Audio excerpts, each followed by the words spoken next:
ኣራይበሎ ኣራይበሎ እግዚኣብሔር ሎሚ እውን እዚ ምሸት እዚ መዓልትና ባሪኹ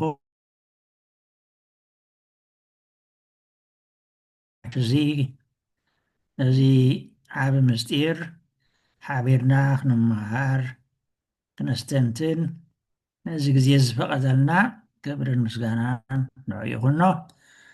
ኣእምሮና ከፊቱ ከዓ ብሓቂ ከብርሃልና ብቅዱስ መንፈሱ ክመርሓናን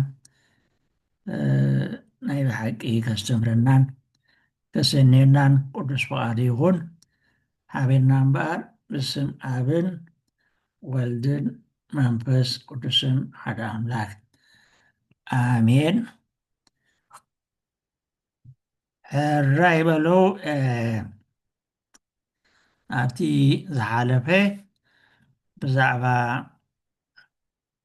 ንባባት ቃል ኣምላኽ እዚ እዋን እዚ ናይ ኣስተምህሮ እዋን ቃል ኣምላኽ እቲ ህያው ዝኾነ ዝልውጥ ቅዱስ ቃል ኣምላኽ እንሰምዓሉን ብሓቂ ኣብ ልብና ተቐቢልና ሰሚዕና ኣብ ልብና ሕዲርና ከዓ መምርሒ ሂወትና እንገብሮ እንሳተፈሉ ምዃኑ ርኢና ነርና ማለት እዩ። ሎሚ እውን ናቱ መደምደምታ ኢና ክንርኢ ማለት እዩ። ኣብቲ ዝሓለፈ እቲ ሰለስተ ንባባት ርኢና ካብ መልእኽቲ ቅዱስ ጳውሎስ ወይ ራእይ ዮሃንስ ካብቶም መልእኽቲ ሐዋርያት ዝበሃል ወይ መልእኽቲ ካቶሊካዊ መልእኽቲ ናይ ያዕቆብ፣ ናይ ዮሃንስ፣ ናይ ጴጥሮስ ካብዚኦም ዝንበብ ርኢና ነርና ማለት እዩ። ሎሚ እቲ ወንጌል ብሓቂ ወንጌል ብስራት ቃል ጎይታና መድሓኒና ኢየሱስ ክርስቶስ ኣብዚ ቅዳሴ ብኸመይ ዝበለ ክብርን ብኸመይ ዝበለ ብፅሞናን ህድኣትን ክንሰምዕ ከም ዘለና እዩ ዝነግረና። ብኡ ኢና ነስተንትን ማለት እዩ። ወንጌል ኩልና ንፈልጦ ካብ ግሪክ ዝመፅእ ቃል እዩ። ብስራት ማለት እዩ። ሓጎስ ብስራት ሓቂ ቃል ኣምላኽ ሓጎስ ሂወት ክብሪ ዝህብ እዩ። ቤተ ክርስቲያን ነቶም 4 ወንጌላት ማለት ማቴዎስ፣ ማርቆስ፣ ሉቃስ፣ ዮሃንስ ከም ናይ ሙሉእ ቅዱስ መፅሓፍ ልቢ ጌራ እያ እትርእዮ። ልቢ ናይ ኩሉ ሂወት ምንጪ እዩ። ስለዚ ኣብዚ ናይ ቅዱስ መፅሓፍ እውን እዚ ወንጌል ብከምኡ እያ እትርእዮ። እዚ ከዓ ምንም እኳ ኩሉ ቅዱስ መፅሓፍ ብኣስተንትኖ ብኣስተንፍሶ መንፈስ ቅዱስ ዝተፃሕፈ እንተኾነ ወንጌል ግን በቶም ምስ ኢየሱስ ዝነበሩ ምስኡ ዝውዕሉን ዝሓድሩን ዝነበሩ ምስኡ ዝበልዑን ዝሰተዩን ናይ ዓይኒ መሰኻኽር ከምኡውን በቶም ምሳታቶም ዝነበሩ ዝተፃሕፈ ስለ ዝኾነ ፍሉይ ኣተኩሮ እያ ትህቦ ማለት እዩ። ፍሉይ ኣተኩሮ እያ ትህቦ። ወንጌል ናይቲ ዝተሰገወ ቃል መድሓኒና ኢየሱስ ክርስቶስ ሂወትን ትምህርትን ዝሓዘ ስለ ዝኾነ ካብ ኩሎም ናይ ጥንታዊ ኪዳን ፅሑፋትን ከምኡውን ካብቶም ናይ ሓድስ ኪዳን ከይተረፈ ዝለዓለ ማዕርግ ዝግብኦ ከም ዝኾነ ንመንም ዘይስወር እዩ ይብለና ኣብዚ ቃል እግዚኣብሔር ዝብል ናይ ጉባኤ ቫቲካን ሰነድ ኣብ ቁፅሪ 18 ማለት እዩ። ቀፂሉ እንታይ ይብል? ቤተ ክርስቲያን እዞም 4 ወንጌላት ኩሉ ግዜን ኣብ ዝኾነ ቦታ ሃዋርያ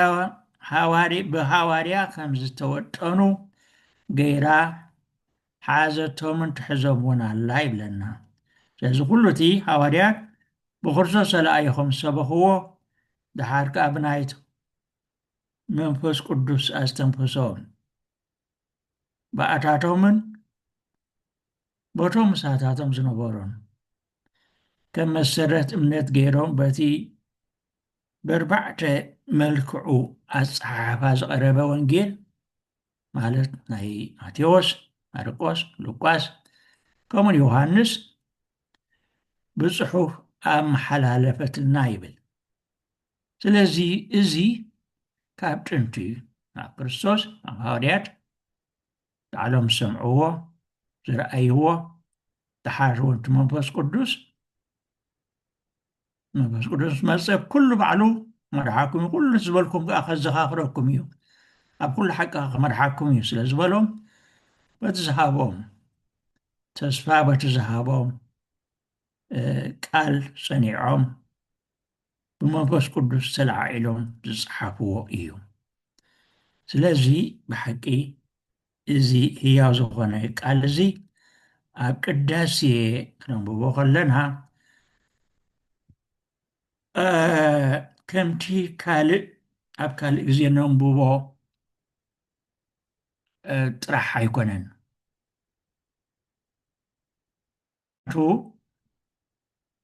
ብሓቂ ክርዳእና ዘለዎ እዚ ግዜ ቅዳሴ ፍሉይ እዩ። ካብቲ ኩሉ ዓለም ኣብቲ ካልእ ግዜ እንገብሮ ኣብዚ ቦታ እዚ ኣብዚ ግዜ እዚ ደጋጊምና ዝበልናያ ሰማይ ኣብ ምድሪ እዩ ዝወርድ። ኢየሱስ ብኣካሉ እቲ ኣብ የማን ኣቦኡ ዝነግስ ዘሎ ምስቶም ኩሎም መላእኽቱን ቅዱሳንን እዩ ዝወርድ ማለት እዩ። ስለዚ በዚና ሕጂ ብኽቡር ኣገባብራን ብምዕሩግ ስርዓትን ነንብቦ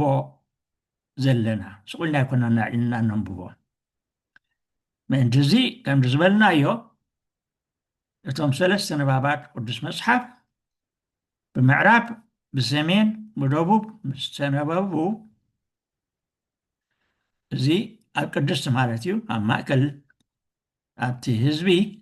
ልኡኻን ናብ መቅደስ ይኣትዉ ማለት እዩ። እንደገና ስርዓ ካህን ከዓ እግዚኣብሔር ኣምላኽና መስዋዕቲ ኣብርሃም ከም ዝተቐበልካ ኣብ ክንዲ ይስሓቅ ወድኻ በጊዕ ዘሰናደውካሉን ዘውረድካሉን ከማኡ ከዓ ናይ ጎይታ ከማኡ ጎይታ ንመስዋዕትና ነዚ መኣዛ ዕጣናን ተቐበለልና እናበለ ስርዓ ካህኒኦም ይፅልየልና። ቀፂሉ እውን ድሕለት እንልምነኪ ውዳሴን ክብርን ዝመልኣኪ እናበለ ንውሕ ዝበለ ናይ እኖና እግዝእትነ ማርያም ልመናታት እውን ቢቕፅል ንፅሕ ዝበላይቲ ኣምላኽ ኣዴና እግዝእትነ ማርያም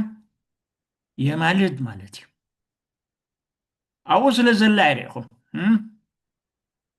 ምክንያቱ ኣብ ሔዋን መወዳት ትነግስ ኣላ እንዲና ንብል ወሪዶም ኣለዉ ንኣናን ምእንታናን ክብሉ ማለት እዩ። ድሕሪ እዚ ልኡኻን ኣብ ቅድሚ መንበረ ታቦት ሰጊዶም ናብ ቅድስቲ ይወርዱ። እቲ ቅድስቲ ኣብ እቲ ምእመናን ዘለዎ ቦታ ማለት እዩ። ብድሕሪኡ ጸሎት ዕጣን ብምቕጻል ዝውእቱ ግዜ ባርኮት ወዝውእቱ ግዜ ዕጣን ህሩይ እናበሉ እዚ ብዜማ እዩ እናተቐባበሉ ምስ ህዝቢ የዚምዎ ማለት እዩ። ኣስዒቡ ሰርዓ ካህን ነቲ ኣብ መፅሓፍ ኢሳይያስ ምዕራፍ 6 ቁፅሪ 3 ከምኡ እውን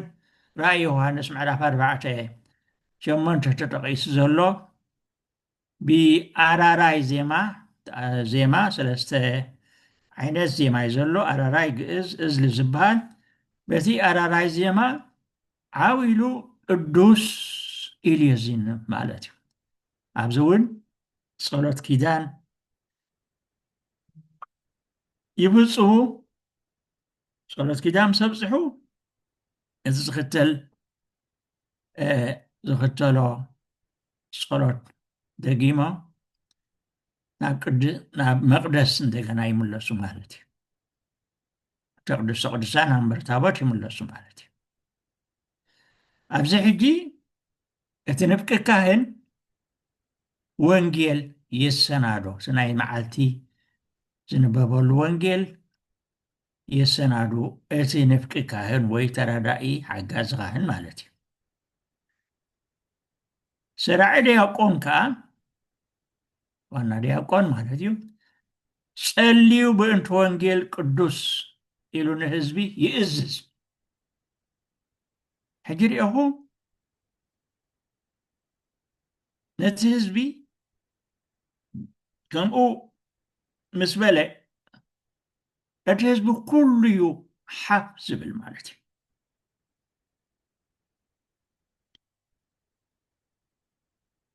ነቲ ዕድመ ወንጌል ናይ ዲያቆን ከዓ ቃል ቅዱስ ወንጌል ንምስማዕ ድልዋት ግበረና እናበለ ይምልስ ረስየነ ድልዋን ለሰሚዐ ወንጌል ቅዱስ ብዜማይ ናብ ብዙ ግዜ ንገብሮ ማለት እዩ ስንትዋት ክንከውን ነዚ ህይወት ዝህብ ቃል ነዚ ዝልውጥ ቃል ነዚ ድሕነት ዘምፅእ ቃል ምንጭ ናይ ታሕጓስን ክብርን ቃል ንኽሰምዕሲ ስንትዋት ግበረልና እናበሉ ይምልሱ ማለት ህዝቢ ስራዕ ዲያቆን ኣስዒቡ ንዕለቱ ዝምልከት ካብ መዝሙር ዳዊት ምስባክ ዝበሃል የዝይብ ማለት እዩ ስለዚ ኣብዚ እቲ ብሉይ ኪዳን ወድ ብመልክዕ መዝሙር ዳዊት ኩሉ ግዜ ኣሎ ማለት እዩ ቅዳሴ ህዝቢ እውን ይቕበሎ በቲ ዜማ ስለ ዝግበር ማለት እዩ ንፍቂ ካህን ከዓ ኣብ ቦታኡ ተመሊሱ ወንጌል የሰናዱ ሰርዓ ካህን ጸሎት ወንጌል ምስ ደገመ ኣብዚ ነታ ረባዓይቲ ቅድሚ ሕጂ በልናየን ማለት እተን ናይ ዕጣን 5 የነልናየን ነታ ረባዓይቲ ፍረ ዕጣን ሕጂ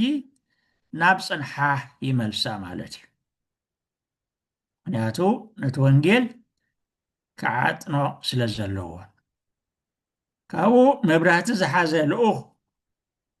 ወይ እቲ ሓሙሻይ ልኡኽ ክኸውን ወይ ንፍቂ ዲያቆን ብቅድሚኡ ኣምሪሑ ስርዓ ካህን ማለት እዩ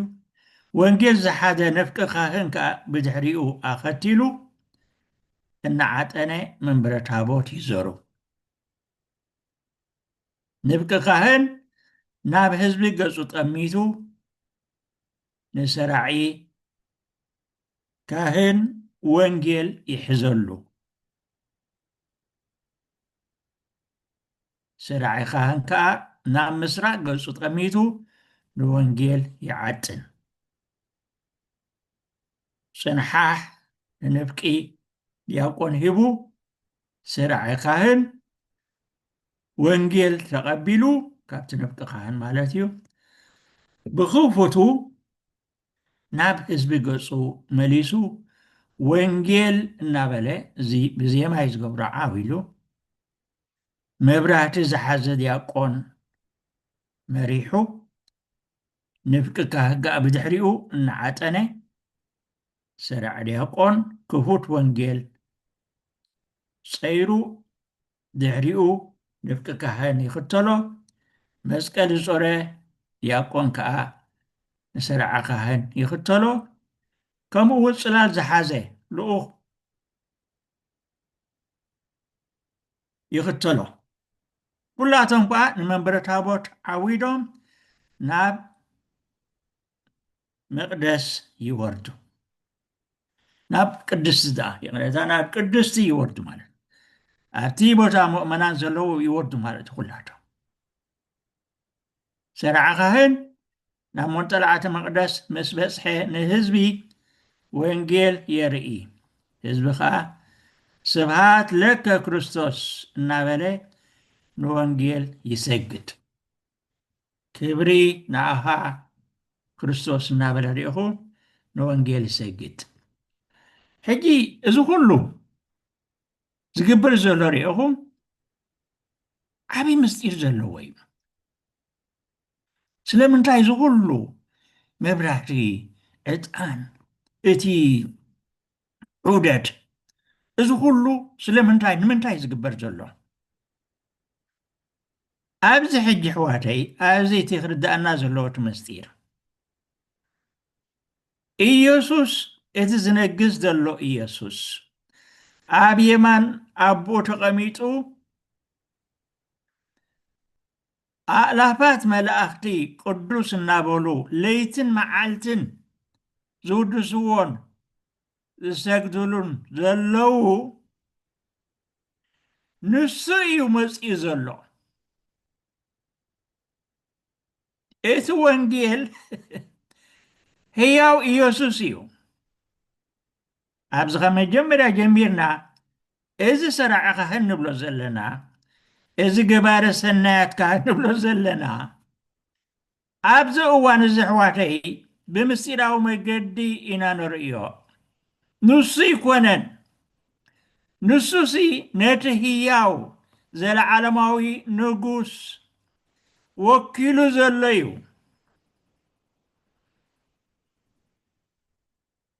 እቲ ኣብኡ ኮይኑ ዝዛረብ ዘሎ እቲ ካህን ከንብቦ ከሎ ሰራዒ ኢየሱስ ይዛረበና ዘሎ ምክንያቱ ቃልና ኢየሱስ ኣይልወጥን ዘለዓለማዊ እዩ ሽዑ ንሱ ሕጂ ንሱ ንዘለዓለም ንሱ ኢየሱስ ኣይልወጥን እዩ ትማሊ ሎሚ ንዘለዓለም ንሱ እዩ ቃሉ ከዓ ንሱ እዩ እዚ ሕጂ እቲ ምስጢር ነዚ ናዚ ኩሉ ክብሪ ንገብሮ ዘለና ናይ ነገስታት ንጉስ ናይ ጎይቶት ጎይታ ኣብ ማእከልና ወሪዱ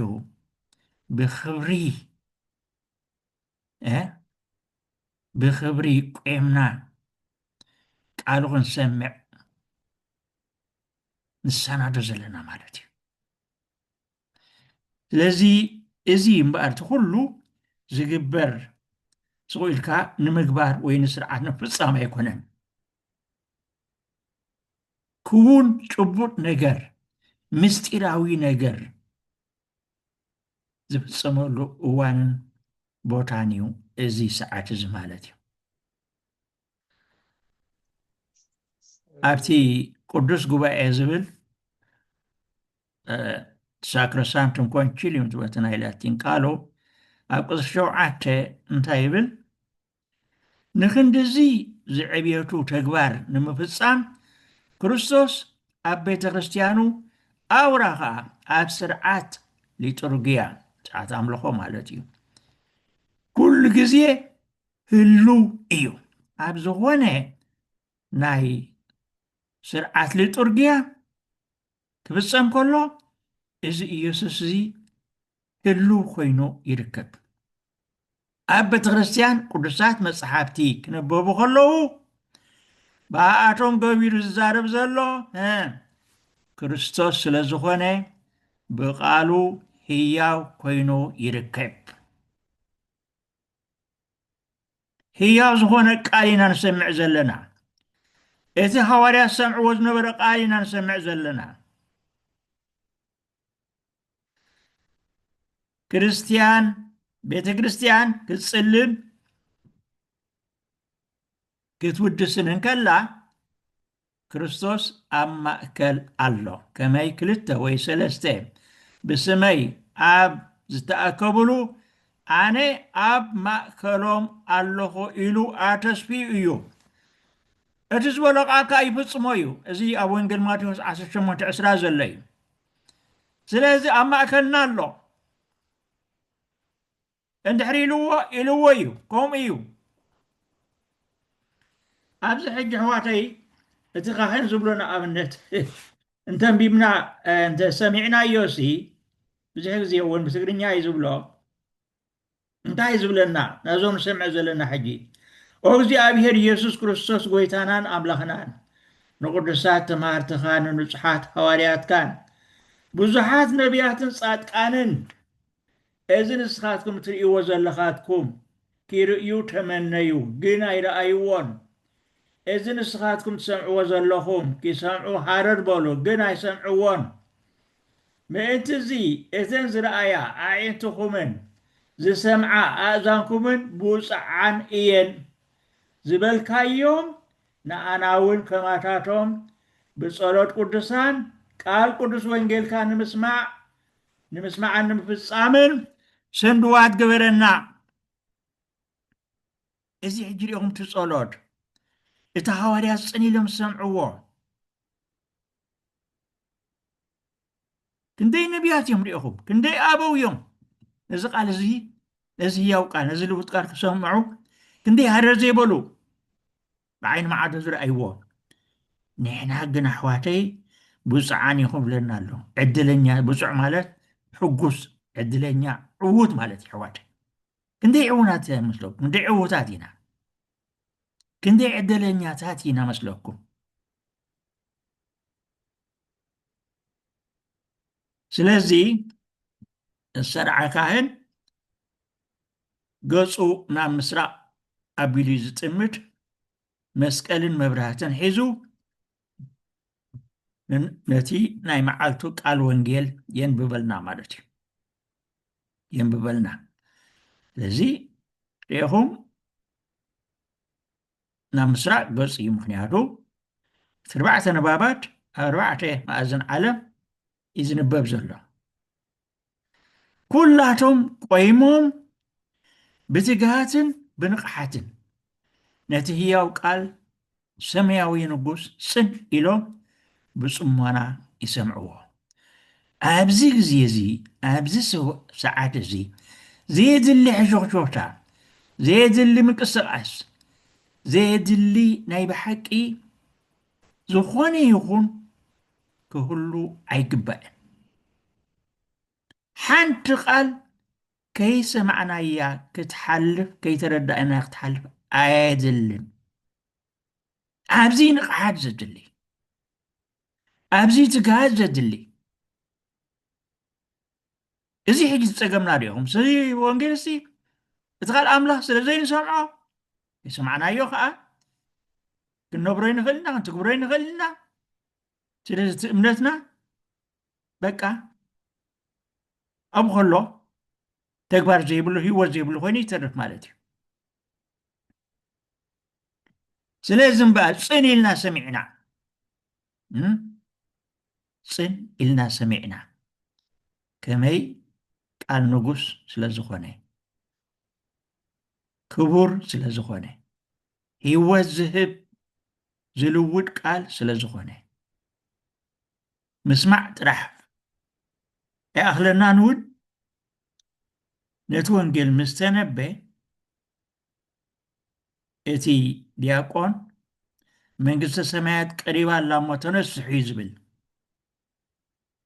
እዚ እምበኣርቲ መንግስተ ሰማይ እዚ ቃል ንሰሚዕና ኣብ ልብና ሕዲርና ምስ ተኣዘዝናዮ መንፈስ ቅዱስ ኣባና ይሓድር እታ መንግስቲ ኣምላኽ ኣብ ውሽጥና ትኸውን ማለት እዩ በዚ ንሓጂ ሪኢኹም ከም ዝሰማዕናዮ ከም ዝተቐበልናዮ ከም ዝተረዳእናዮ ነቲ ወንጌል ሕጂ እቲ ንፍቂ ካህን ወሲዱ ንኩሎም የሳልሞም ነቶም ልኡኻት ኣብኡ ዘለዉ እቲ ንፍቂ ዲያቆን እውን ወሲዱ ንኩሎም ህዝቢ የሳልሞም እዩ ዝብል ትእዛዝ ንኩሎም ህዝቢ ክንሳለሞ ከለና እንታይ ንብል ኣኣምን ብቃል ቅዱስ ወንጌል ኣኣምን እናበልና ንስዕሞ እቲ ሰሚዕዮ ዘለኹ ኣሚነዮ ኣለኹ ኣሚነ ከዓ ኣብ ልበይ ሕዲረ ክነብሮ ክፅዕር እየ ክትግብሮ ክፅዕር እየ ማለት እዩ ንምንታይ እዩ ወንጌል ዘየነብብ ካህን መስቀልን መብራህትን ዝሕዝ? እንታይ ማለት እዩ? ትርጉም ኣለዎ ድዩ ወይስ ዝቆልካ ንስርዓት እዩ? እዚ ኣሕዋተይ ዓብ ትርጉም ኣለዎ። መዝሙር ዳዊት ኣብ 64 እንታይ ይብል? ካብ ፍላፃ ፀላኢ ምእንቲ ክድሕኑ ነቶም ዝፈርሁኻ ሰንደቕ ዕላማ ሃብካዮም ይብል። እወ ብሓቂ መስቀል ኣሕዋተይ ንኣና ንክርስቲያን ናይ ድሕነትናን ሓርነትናን ምልክት ኣርማ እዩ። ምልክት ኣርማ እዩ። ይኹም ኣብ ባርነት ዝነበረት ሃገር ትሕቲ ፀላእ ዝነበረት ሃገር ናፅነታ ምስ ኣወጀት ንኣ ንኩሉ ነፍሲ ወከፍ ዜጋ ዝውክል ባንዴራ እያ ትገብር። ነዚ ባንዴራ እዚ ከዓ ብፍሉይ ተኽብሮ። ምክንያቱ ፍሉይ ክብሪ ስለ ዝሓዘ። በሉ መስቀል ከዓ ንሕና ክርስቲያን ካልእ ኣርማ የብልናን፣ ካልእ ባንዴራ የብልናን። መስቀል እዩ ዕላማና። ብኡ ኢና ድሒና። እዚ ሕጂ እቲ ዘንብብ ዘሎ ሰራዒ ካህን መስቀል ሒዙ እዩ ነቲ ቃል ኣምላኽ ዘንብቦ። ከምኡ እውን መብራህቲ ይሕዝ። ምክንያቱ ቃልካ ንስጉምተይ መብራህቲ ንመገደይ ብርሃን ይብል መዝሙር ዳዊት 119:105 ድግስ ብርሃን እዩ። ሪኢኹም ብፀልማት ክንጓዓዝ ከለና ክንደይና ንሽገር? ንርእዮ ንፈልጥ ንረግፆ ኣይንፈልጥ። ኣብ ክንደይ ሓደጋው ንወድቕ። ብርሃን እንተልዩ ግን መብራህቲ እንተልይና ማለት እዩ ወይ ናይ ፀሓይ ብርሃን እንተልይና ኣይንሽገርን ኢና። ኩሉ ጎዳኢ ንርኢ ኢና። በሉ ዝቃል ኣምላኽካ ብርሃን እዩ። ካብቲ ሕማቕ ካብ ዝጎድእ ነገር የርእየና። ካብቲ ሕማቕ ክንሃድም ነቲ ሰናይ ነገር ክንክተል ኣነፂሩ የርእየና ማለት እዩ። በዚ መብራህቲ ዝሕዝ ዘሎ እምበር ምልክት እዩ። ግን ተቐቢልና ምስ ተግበርናዮ ክንነብሮ ኢልና ምስ ፀዓርና ልክዕ ከምኡ እዩ ኣብቲ ህይወትና ማለት እዩ። ከምኡ እዩ ኣብቲ ህይወትና። ስለዚ እቲ መብራህቲ እምበኣር ኣምሳል ናይቲ ሓጎፅጎፅ ዝመልኦ ምድራዊ ጉዕዘና መብራህቲ ኮይኑ ዝቃል ኣምላኽ ዘብርሃልና ዝመርሓና ስለ ዝኾነ እዩ። ስለዚ እዚ ምስ ተገብረ እቲ ካህን ማዕዳ ነቲ ኩሉ ዝተነበየ ቃል ኣምላኽ እሕፅር ኣቢሉ ትርጉሙ እንታይ ምዃኑ ከመይ ኢልና ክንነብሮ ከም ዘለና ከመይ ኢልና ክንትግብሮ ከም ዘለና። ምክንያቱ ስማዕ ጥራሕ ኣይኮነን ሒዝናዮ ከይድና ልብና ኣቐሚጥና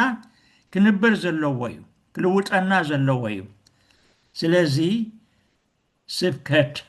ይገብረልና ማለት እዩ። ማዕዳ ኣስተምህሮ ይህበና ማለት እዩ። ብዛዕባ እዚ ጉባኤ ቅዱስ ጉባኤ ዝብል ናይ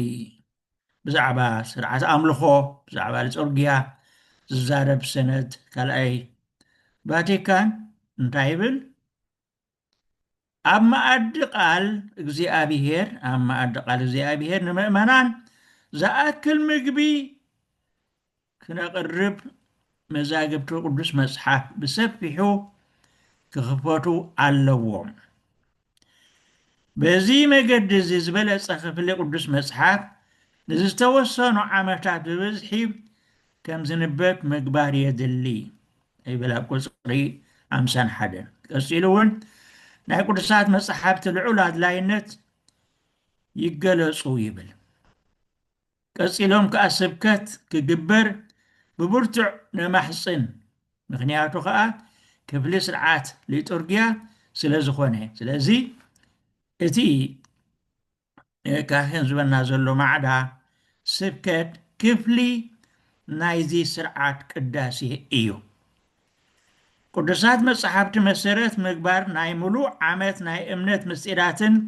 ናይ ክርስቲያናዊ ህይወትን መምርሒታት ብስብከት ክግለጽ ይግባእ ይብሉ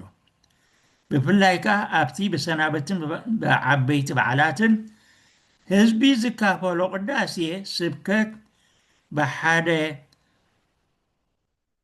ዝኽልክል ብርቱዕ ምክንያት እንተዘይኮይኑ ክተርፍ ኣይግብኦን ብምባል ናይ ስብከት ኣድላይነትን ኣገዳስነትን ይገልጽ ኣብ ቁፅሪ 52 ስለዚ እምበኣር እዚ ማዕዳ እዚ ሸለል ክበሃል ብፍጹም ሓደ ጨሪሽካ ጽጉም ነገር ገጢሙ ክግበረሉ ዘይከኣል ግዜ እንተዘይገጢሙ ክተርፍ የብሉን ማለት እዩ ስለዚ ብዛዕባ እግዚኣብሔር ቅኑዕ ትምህርቲ ምምሃር ግደ ካህናት እዩ ንሳቶም ልኡኻት እግዚኣብሔር ጎይታ ሰራዊት ስለ ዝኾኑ ብቓደይ እንታይ ምዃኑ ምእንቲ ክፈልጡ ህዝቢ ናባታቶም ክኸዱ ይግባእ ይብል ሚልክያስ ነቢ ሚልክያስ ምዕራፍ 2:7 ኣብ ግዜ ቅዳሴ ካህን ኣብ ክርስቶስ እዩ እዚ ክርዳእና ኣለዎ ዝኾነ ይኹን ብዘየገድስ ክርስቶስ ዝበሎ ክብል ክርስቶስ ዝገበሮ ክገብር ካብ ክርስቶስ ስልጣን ዝተቐበለ ሰብ እዩ ኢየሱስ ግና ይብል ሰብ ካብ ኣብ ኣምላኽ ብዝወፅእ ቃል ደኣ እምበር ብእንጌራ ጥራሕ ኣይነብርን እዩ ዝብል ጽሑፍ ኣሎ ኢሉ መለሰሎም ይብል ማቴዎስ 4:4 ስለዚ መግቢ እዚ ንምእመናን ክጎድሎም የብሉን ቃል ኣምላኽ መግቢ ነፍሳት እዩ እዚ መግቢ እዚ ከዓ ብዝተፈላለየ መልክዕ ኣብ መኣዲ ቅዳሴ ይቐርብ ሕጂ ርኢናዮ ኣብቲ መጀመርያ በቓሉ ድሓር ከዓ ክንሪኦ ከም ዘለና ብስጉእ እንዶሙን ማለት እዩ መግቢ ብጣዕሙ ሸውሃት ዝኸፍት ክኸውንን ኣብ ሰብነትካ ተዋሂዱ ጥዕና ክህብን ብሓደ ውሕሉል ክኢላ ስራሕ ፀብሒ ክሰናዶን ክስራሕን ኣለዎ እዚ ከዓ ግዜን ፃዕርን ዝሓትት እዩ ብላትና ንፈልጦ ከምኡውን ቃል ኣምላኽ መግቢ ደኣ ይኹን እምበር ካብ ዝፀሓፍ ነዊሕ ዘመናት ስለ ዝሓለፈን በቲ ናይ ሽዑ ዘመን ቋንቋታትን ባህልን ስለ ዝተፃሕፈን እዚ ናይ ሕጂ ወለዶ ንኽርድኦ ቀሊል ኣይኮነን እንዲ ዘመናት ሓሊቡ ክንደይ ተለዊጥ እዩ ምእንቲ ዝእቶም ሰባኽቲ ካህናት ከምቲ ክኢላ ሰራሒ ፀብሒ ነዚ መግቢ ህይወት ዝኾነ ቃል ኣምላኽ ብዝስማዕ ቋንቋ ተንቲኖም ፈቲሖምን ኣብ እዝኒ ሰማዓይ ከቕርብዎ ኣቐዲሞም ግዜ ወሲዶም ንርእሶም ገይኾም ስዕዎ ከስተማቕርዎን ይግባእ ከምታ ሕያወይቲ ኣደ ግዜ ወሲዳ ጥዑም መግቢ ኣሰናድያ ንስድራ ቤታ ትምግብ ከምኡ እውን ሰባኺ ካህን ነቲ ስድራ ቤት ኣምላኽ ጥዑም መግቢ ኣሰናድዩ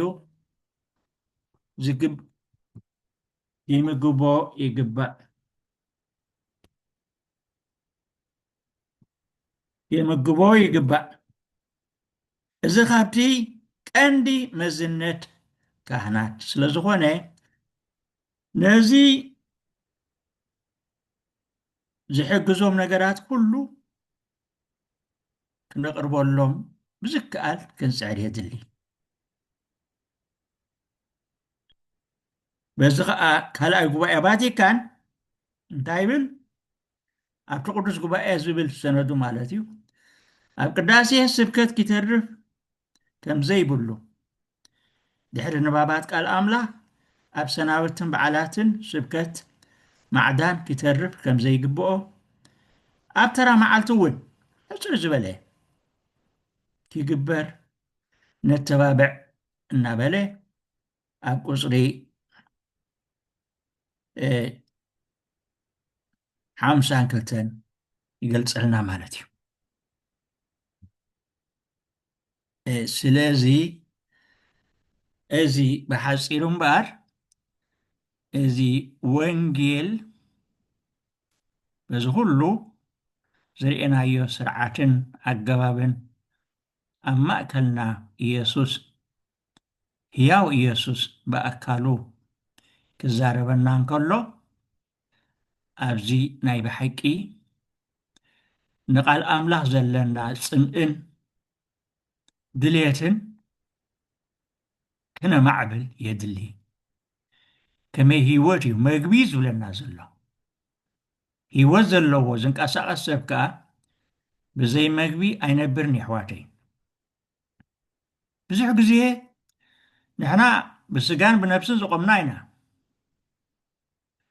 ነቲ ስጋና ዝርኢ ብዘይ መጠን ንከናኸኖ ኢና ሸለላይ ንብሎ ኢና ሸለ ክንብሎ እውን ኣይግባእን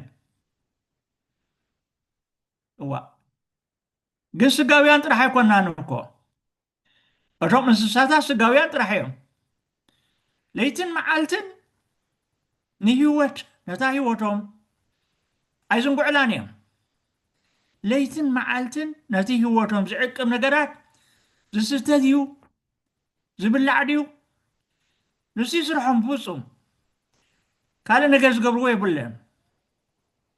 እዚ ኸ ብኣምላኽ ዝተዋህቦም እዩ ማለት እዩ ንሕና ግን ስጋውያን ጥራሕ ኣይኮናን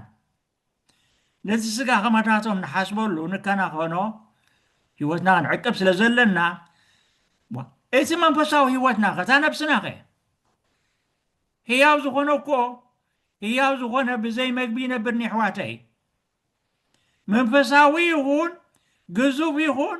ብዘይ መግቢ ህያው ኣይነብርን እዩ ስለዚ እዛ ነብሲ እዚኣ ከዓ መግቢ ኣለዋ እንታይ እቲ መግቢ እዚ ቃል ኣምላኽ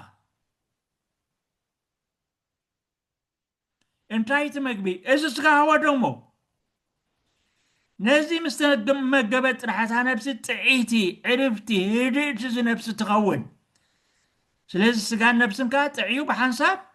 ይነብርን ይሰርሕን ማለት እዩ እዚ እንተጎዲሉ ግን ጎደሎ እዩ ሕሙም ነብሲ ሒዝካ ጥዑይ ክትብል ኣይትኽእልን ኢኻ ዝጠሜት ነብሲ ሒዝካ ጥዑይ ክትብል ኣይከኣልን እዩ ስለዚ ብሓቂ እዚ ክንግዘቡ የድሊ ሓቂ እዩ እቲ ቃል ኣምላኽ ሲ ይንገረና ኣለኮ ነዚ ኢሉ እኳ እዩ ተፃሒፉ ዘሎ ኩሉ ነዚ ኢሉ እኳ እቲ ኩሉ ቅዱስ ትውፊት ቤተ ክርስቲያን እቲ ኩሉ ንሱ ዝገብሮ ንሱ ዝበሎ ክትብል ንቤተ ክርስቲያን ዝገደፈልና ዝልዑል ኣምላኽ ዝኮ እዚ እዩ መራሕትን ጓሶትን መማህርን ዝሃበና እኮ እዚ ንመጠን ከይጎድለና እዩ ስለዚ ናይ ብሓቂ ነዚ ክንግደሰሉ ክነኽብሮ ክንሕልዎ ክንዕቅቦ ይግባእ ኣሕዋተይ ስለዚ ብሓቂ እዚ ነዚ ኢልና ኢና እምበኣር እንተወሓደ ኣብ ሰሙን ሓደ ግዜ ሲ ከይድና በቃ ጥዕናና ከምቲ እናናሳዕ ኣብ ሓኪም ከይድና ንምርመር ጥዕና ነብስና ክሕሎ ልክዕ እዚ ከኣበሉ ከምዚ ኣብ መዓልቲ 3 ግዜ ንግዙፍ እንተወሓደ ንግዙፍ ስጋና ንምግብ ኢና እታ ነብስኸ ደኣ ስለዚ ብፍላይ እዚ ሕጂ ንኣትዎ ዘለና ግዜ ጾም 40 እምበር ቅዱስ ግዜ ዝተባረኸ ግዜ ነዚ ነገር እዚ ኣብቲ ንቡር ሂወትና ክንምለስ ጥዑይ መግቢ ክንምገብ ነዚ እቲ ዕድመ ዝግበረልና ዘሎ እሞ ኣምላኽ ናይ ብሓቂ ልቦና ሂቡ ብብርሃን መንፈስ ቅዱስ መሪሑ እዚ ቅዱስ ግዜ እዚ ምስኡን ኣብኡን ሓቢርና ነዚ ሂወት ዝህብ ቃል እናተመገብና ስግኡን ደሙን እናተመገብና ብሓቂ ተሓዲስና ኣብ ሓጎስ ንኣምላኽ ብሓቅን ብመንፈስን እናምለኽና ንነብረሉ ቅዱስ ዝተባረኸን ግዜ ጾም ይግበረልና። ስለዚ ሰዓት ድሮ ኮይዱ ኣሎ ኣብዚ ክነቕውም ኢና።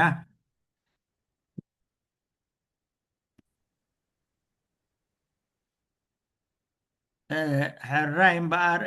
ምናልባት ኣብቲ ቅድም ክንዛረብ ከለና ቁሩብ ብዛዕባ እቲ ናይ ምስባክ ቁሩብ ዘደናግር ቃል ነይራ። ሕጂ ግን እንታይ እዩ እቲ ዲያቆን ስራሕ ዲያቆን ማለት እዩ ምስ በለ መጀመርያ እቲ ምስባክ ይብላ ማለት እዩ። ህዝቢ እንደገና ይቕበሎ። ድሓር ካልኣይ ግዜ ይብላ፣